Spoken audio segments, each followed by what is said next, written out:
ओम नमः शिवाय। हरे कृष्णा। फागुन अमावस्या का दिन पितरों की आत्मा की शांति के लिए तर्पण, पिंडदान और श्राद्ध कर्म आदि करने के लिए बहुत ही महत्वपूर्ण दिन होता है। इन कर्मों को करने से पितर भी प्रसन्न होते हैं और वे अपने परिवारजनों पर अपनी कृपा बनाए रखते हैं। धार्मिक मान्यता है कि अगर कोई व्यक्ति पितृदोष से पीड़ित है या उसे अपने पूर्वजों की शांति के लिए उपाय करने की आवश्यकता है तो फागुन अमावस्या का यह अवसर सर्वोत्तम होता है।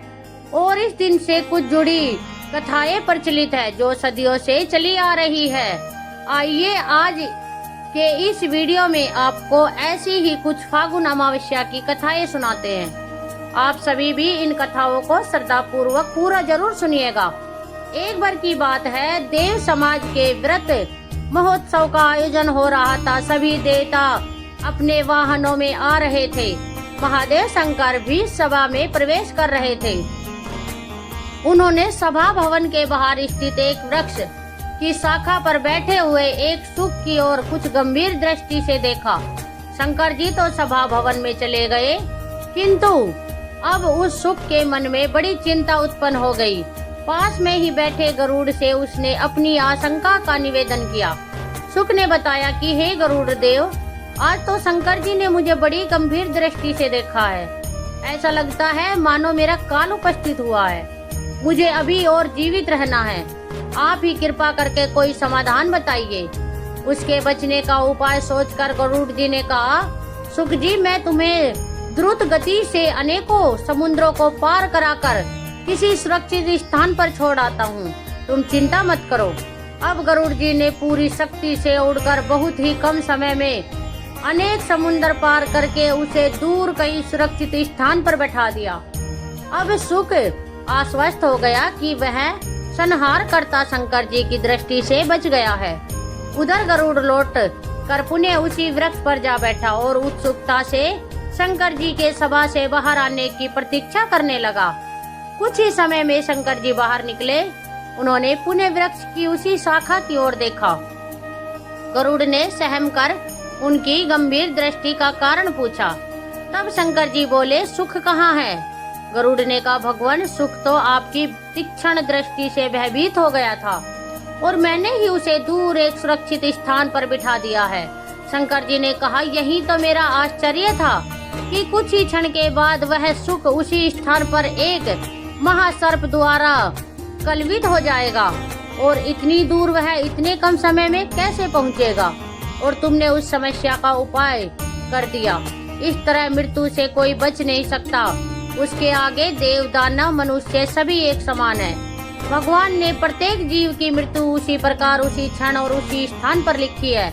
समय आने पर संसार की कोई भी शक्ति, कोई वैद्य, कोई यंत्र, कोई धन, कोई मित्र, किसी की भी सहायता उस मृत्यु को टाल नहीं सकती, क्योंकि मृत्यु केवल देह की समाप्ति नहीं बल्कि उसी परम नियम का पालन है जिसे स्वयं विधाता ने रचा है। प्रयागराज में त्रिवेणी संगम का जल पाप मुक्ति तो कराता ही है, साथ ही मोक्ष भी प्रदान करने वाला है। आइए जानते हैं प्रयागराज में त्रिवेणी संगम से जुड़ी एक प्राचीन कथा। आखिर कैसे कुंभ नगरी के त्रिवेणी जल की महिमा से एक प्रेत योनि से मुक्त हो गया। कहा जाता है कि अनादि काल में केरल में वसु नाम का एक ब्राह्मण रहता था, लेकिन उसका आचरण बहुत खराब था। उसके बंधुओं ने उसे भूमिहीन करके घर से निकाल दिया था और वह दुखी होकर निर्धनता में अपनी जन्म भूमि को त्याग कर इधर उधर भटकने लगा। जंगलों से भटकता हुआ वह भूख प्यास से व्याकुल ब्राह्मण गंधर्व पर्वत पर पहुंच गया और वहां तड़पते हुए उसकी मृत्यु हो गई। कहा जाता है कि उसका दाह संस्कार ना होने के कारण उसकी मुक्ति नहीं हो पाई, तो वह प्रेत बनकर वन की कंदराओं में चिरकाल तक निवास करता रहा। वह गर्मी सर्दी से परेशान बिना जल के हाहाकार करता हुआ भटकने लगा। एक दिन की बात है, उस मार्ग से एक यात्री घड़े में त्रिवेणी का जल लेकर भगवान जनार्दन के श्लोकों का पाठ करते हुए जा रहा था। एकाएक प्रेत उसके सामने आ गया और उसने उस यात्री से कहा कि डरो मत, हे धर्मनिष्ठ, मैं तुम्हारी गगरी से त्रिवेणी का पवित्र जल पीना चाहता हूँ, लेकिन अगर तुमने जल नहीं दिया तो मैं तुम्हारे प्राण ले लूंगा। प्रेत के वचन सुनकर वह पथिक बोला, नील वर्ण भयंकर चंचल नेत्र वाले तुम कौन हो और तुम्हारा शरीर मांस रहित क्यों है? इस पर प्रेत ने उसे बताया कि मैं लोभी, मलिन, व्यभिचारी, क्रिया रहित ब्राह्मण था। पूर्व जन्मों के ऐसे कर्मों के कारण ही मेरी ऐसी दुर्दशा हुई है। तब पथिक ने उस प्रेत को जल दे दिया। प्रेत ने जल पिया और उसी क्षण वह प्रेत योनि से मुक्त होकर दिव्य देहधारी हो गया। और उस दिव्य देहधारी पुरुष ने कहा, हे पथिक, त्रिवेणी के जल की महिमा का वर्णन कोई नहीं कर सकता। इसे तो स्वयं महादेव अपने मस्तक पर धारण करते हैं, जो अचित शक्ति वाला है। अनेकों आशीर्वाद देकर वह पिशाच प्रेत योनि से मुक्त होकर स्वर्गलोक को चला गया। इस प्रकार प्रयाग के महात्म्य को जानकर महाकुंभ में माघ मास में त्रिवेणी के जल के आचमन से पाप तो दूर होते ही हैं, पिशाच योनि से भी मुक्ति मिल जाती है। ज्योतिष विज्ञान की दृष्टि से उज्जैनी अर्थात उज्जैन नगरी का अपना विशिष्ट स्थान है और श्राद्ध पक्ष में उज्जैन में स्थापित शिवलिंग श्री पिशाच मुक्तेश्वर महादेव का भी विशेष महत्व है। श्राद्ध पक्ष के इन 16 दिनों में 84 महादेव में से 68वें नंबर पर आने वाले श्री पिशाच मुक्तेश्वर महादेव पर शुद्ध गाय के दूध मिश्रित तिल, जौ, गंगा जल, शिप्रा आदि से अभिषेक करने से पितृ तृप्त और प्रसन्न हो जाते हैं। पूर्वज चाहे किसी भी योनि में प्रवेश कर गए हों, चाहे वे अकाल मृत्यु को प्राप्त हुए हों, चाहे उनका दाह संस्कार विधिवत न किया गया हो, पिशाच मुक्तेश्वर महादेव उन्हें प्रेत योनि से मुक्त करते हैं। कलयुग में सोम नाम का शत्रु हुआ। मरने पर वह मेरु देश में पिशाच योनि में पड़ गया। एक समय उसे मार्ग से हर एक विद्या का जानकार ब्राह्मण मिला। उसे देखकर पिशाच उसे खाने के लिए दौड़ पड़ा। ब्राह्मण के रथ के पहिए की गड़गड़ाहट सुनकर वह पिशाच घबरा गया। तब ब्राह्मण ने कहा, तुम्हें डरने की जरूरत नहीं है। तब पिशाच ने यह जानकर कि यह ब्राह्मण तो विद्वान और ज्ञाता है, उसने पूछा कि पिशाच योनि किस कर्म से मिलती है और कौन से पुण्य से पिशाच योनि से मुक्ति संभव है। तब ब्राह्मण देवता ने बताया कि द्रव्य हरण करने और देवता के द्रव्य को चुराने वाला पिशाच योनि को प्राप्त होता है। ब्राह्मण देवता के यह वचन सुनकर पिशाच ने मुक्ति का मार्ग पूछा। तब उन्होंने बताया कि तीर्थ नगरी अवंतिका में पिशाच का नाश करने वाले महादेव हैं, श्री पिशाच मुक्तेश्वर महादेव। उनके दर्शन मात्र से तुम्हें पिशाच योनि से मुक्ति मिल जाएगी। तब वह पिशाच महाकाल वन में आया और उसने दीक्षा नदी में स्नान किया और उस दिव्य लिंग के दर्शन किए। तब उसे पिशाच योनि से मुक्ति मिल गई और वह विष्णु लोक को प्राप्त हुआ। जो व्यक्ति पितृपक्ष में श्री पिशाच मुक्तेश्वर लिंग के दर्शन और अभिषेक करते हैं, उनके पितरों को मोक्ष हो जाता है और उन्हें प्रेत या पिशाच योनि से भी मुक्ति मिल जाती है। प्राचीन समय की बात है, तुंगभद्रा नदी के किनारे अनुपम नामक एक नगर में आत्मदेव नामक एक ब्राह्मण रहते थे। उनकी पत्नी का नाम था धुंधली। आत्मदेव को सबसे बड़ा दुख यह था कि उनकी कोई संतान नहीं थी। इससे वे हमेशा चिंतित रहते। एक दिन दुखी होकर वे वन में चले गए। वहां पर उन्हें एक सन्यासी महात्मा के दर्शन हुए। आत्मदेव ने सन्यासी के सामने अपना दुख निवेदन किया कि हे महात्मन, मैं बहुत दुखी हूँ, मेरी कोई संतान नहीं है। सन्यासी ने ध्यान लगाकर देखा और फिर बताया कि भाग्य की प्रबलता और विधाता के लिखे लेख के चलते 7 जन्मों तक आपको संतान की प्राप्ति का कोई योग ही नहीं है। अगला 7 जन्मों में भी संतान न होने का संकेत करते हुए सन्यासी ने आत्मदेव ब्राह्मण से कहा कि वे संतान मोह छोड़ दे। लेकिन आत्मदेव ने उस सन्यासी से आग्रह किया कि वे कोई ऐसा उपाय बताए जिससे उन्हें संतान की प्राप्ति हो सके। तब उनके आग्रह को देखते हुए सन्यासी महात्मा ने आत्मदेव ब्राह्मण को एक फल प्रदान किया और कहा कि वह इसे अपनी पत्नी को खिला दे और उसे नियम पूर्वक रहने को कहे, तो निश्चित रूप से संतान की प्राप्ति होगी। आत्मदेव ब्राह्मण ने घर लौटकर वह फल अपनी पत्नी धुंधली को दिया और सन्यासी की बात बताते हुए उससे कहा कि वह श्रद्धा पूर्वक फल खा ले तो अवश्य ही संतान की प्राप्ति होगी। धुंधली ने अपने पति से फल तो ले लिया, लेकिन दुविधा में पड़ गई कि इसे खाए या ना खाए। उसके मन में अनेक कुतर्क आने लगे और आखिरकार उसने उस फल को नहीं खाया और अपनी बहन की सलाह से चुपचाप उस फल को गाय को खिला दिया। धुंधली की बहन उस समय गर्भवती थी। धुंधली के साथ योजना बनाई। उसके अनुसार जब उसके पुत्र हुआ तो उसने अपने पुत्र को धुंधली को दे दिया। आत्मदेव ब्राह्मण दोनों बहनों की इस योजना से पूरी तरह अनजान थे, इसलिए उन्होंने उस पुत्र को ही अपना पुत्र मान लिया और धुंधली ने अपने पुत्र का नाम धुंधकारी रखा। सन्यासी का दिया हुआ फल खाने के कारण उधर गौ से भी एक सुंदर मनुष्य के आकार वाला बच्चा पैदा हुआ। इससे आत्मदेव अति प्रसन्न हुए और उन्होंने उस गौ से उत्पन्न पुत्र का नाम गोकर्ण रखा, क्योंकि उस शिशु के कान गाय की तरह थे। समय बीतने पर वे दोनों पुत्र साथ साथ बड़े हुए। धुंधकारी अति दुष्ट निकला और गोकर्ण अत्यंत ज्ञानी। आत्मदेव धुंधकारी के उत्पातों से अत्यंत दुखी रहने लगा और एक दिन ज्ञानी गोकर्ण के उपदेश से वह घर छोड़कर वन में चले गए और वहां भगवत आराधना में उन्होंने भगवान को प्राप्त कर लिया। उधर धुंधकारी के उत्पात जारी रहे। वह नगर के बच्चों को नांद में बिठाता और नदी में ले जाकर सभी को तेज गति से बहती नदी की धारा में डुबोकर मार देता था। जब वे बचाने के लिए गिड़गिड़ाते तो धुंधकारी खूब खुश होता। नगर के सभी लोग उससे परेशान थे, पर करते तो क्या करते। धुंधकारी इतना क्रूर और दुष्ट था कि सभी उसके पास जाने तक से डरते थे। कौन सा ऐसा दुर्गुण था जो उस दुष्ट धुंधकारी में नहीं था। इधर गोकर्ण बड़े होकर विद्वान, पंडित और ज्ञानी निकले, जबकि धुंधकारी दुष्ट, नशेड़ी और क्रोधी, चोर, व्यभिचारी, अस्त्र शस्त्र धारण करने वाला, माता पिता को सताने वाला था। उसने माता पिता की सारी संपत्ति व्यभिचार में पड़कर नष्ट कर दी।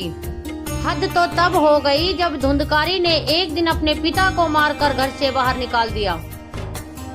पिता रोने लगे और उससे दुखी होकर कहा कि अच्छा होता अगर मेरी पत्नी बांझ ही रहती। जब पिता यह सोच रहा था कि तभी वहां पर गोकर्ण आ गए। वह पिताजी को वैराग्य का उपदेश देने लगे और कहने लगे कि पिताजी आप सभी अभी घर छोड़कर प्रभु की शरण में वन में चले जाएं और भगवत भजन करें। भगवत भजन से ही सबसे बड़ा धर्म है। गो से उत्पन्न पुत्र गोकर्ण की बात मानकर आत्मदेव वन में चले गए। बाद में उनकी पत्नी धुंधली को धुंधकारी सताने लगा तो उसने भी कुएं में कूदकर आत्महत्या कर ली। अब धुंधकारी 5 वेश्याओं के साथ रहने लगा। वेश्याएं उसे अपनी इच्छा अनुसार चलाती थी। धुंधकारी उन वेश्याओं के लिए ही अब धन जुटाने लगा। वह उनके लिए डाका डालता, चोरी करता और बाद में वेश्याएं सोचने लगी कि एक दिन अगर यह पकड़ा गया तो राजा इसके साथ साथ हमें भी दंड देगा। यह सोचकर एक दिन वह वेश्याएं सोते हुए धुंधकारी को रस्सियों से उसका गला दबाने का प्रयास करने लगी। जब वह गला दबाने से भी नहीं मरा तो वे सभी मिलकर उसे दहकते अंगारों में डालने लगी। वहां वह तड़प तड़प कर मर गया। बाद में उसे गड्ढा खोदकर गाड़ दिया गया। मरने के बाद धुंधकारी भयंकर दुख देने, झेलने और अपने कुकर्मों के कारण एक प्रेत बन गया। प्रेत बन जाने के बाद भूख और प्यास के कारण वह व्याकुल रहने लगा। रह रह कर वह चिल्लाता भी रहता, क्योंकि उसे अंगारों से जलाया गया था। इसलिए उसकी अनुभूति उसे अभी भी सताती रहती। उसे लगता कि अभी भी उसका शरीर जल रहा है। एक दिन उसका भाई गोकर्ण उसके गांव में कथा करने आए। गोकर्ण सबसे नजर बचाते हुए अपने पुरखों के मकान में सोने चले गए।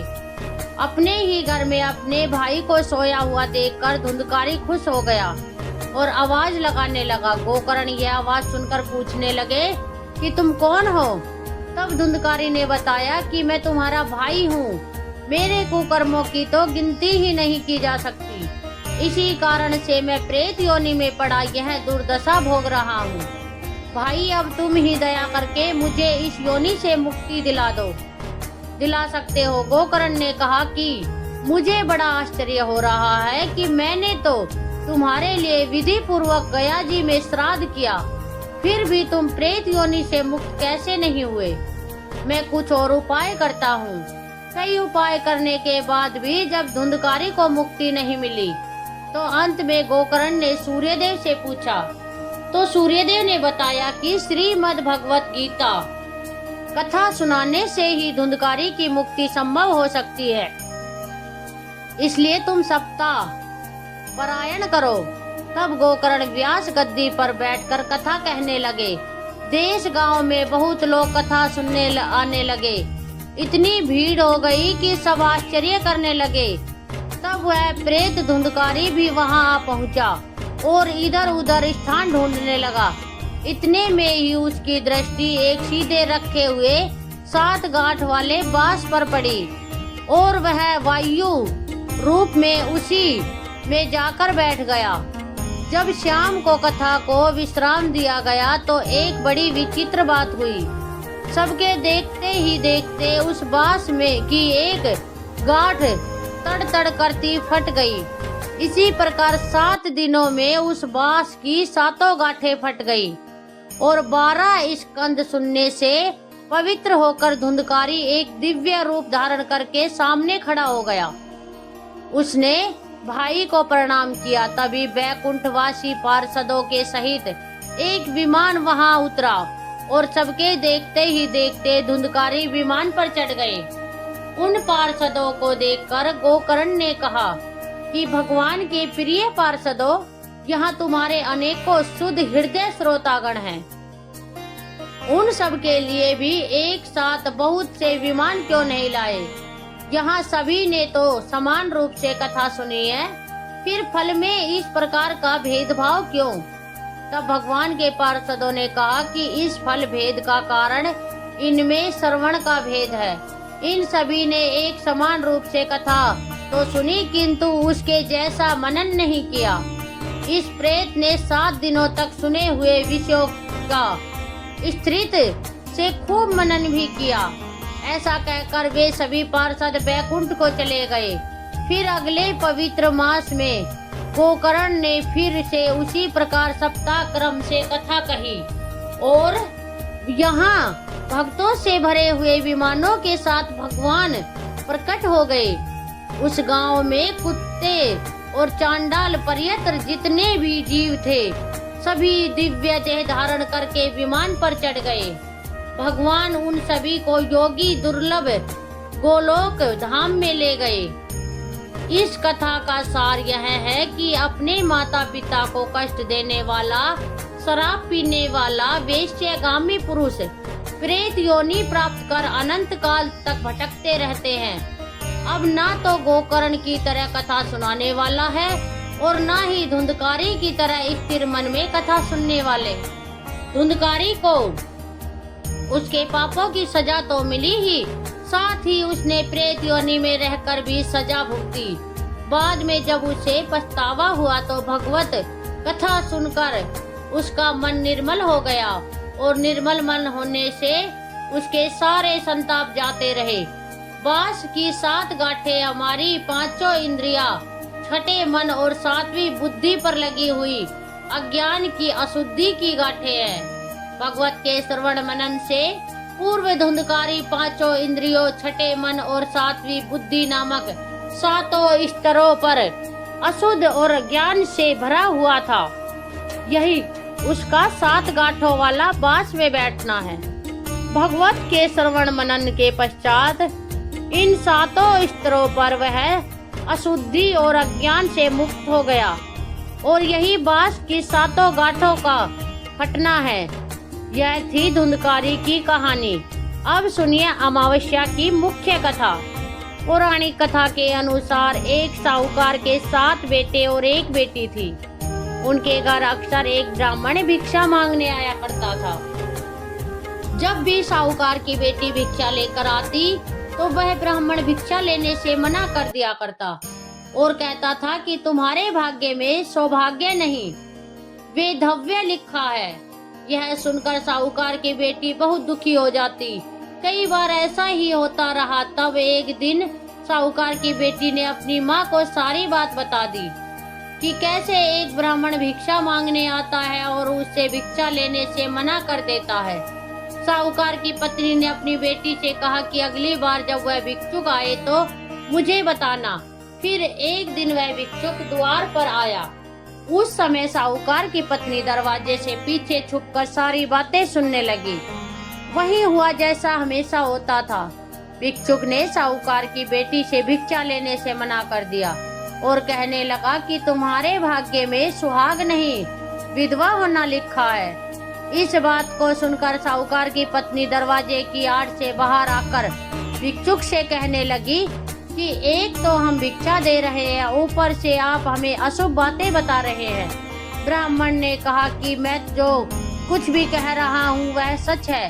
आपकी बेटी के भाग्य में ऐसा ही लिखा है। जब विवाह के समय आपकी बेटी फेरे ले रही होगी, उसी समय सांप आकर उसके पति को काट लेगा और यह विधवा हो जाएगी।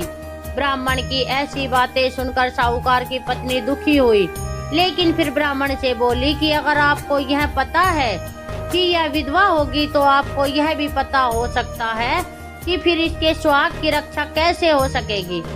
साहूकार की पत्नी के ऐसे पूछने पर ब्राह्मण ने कहा कि यहाँ से बहुत दूर पर एक गांव है जहाँ पर एक सोना धोबन रहती है।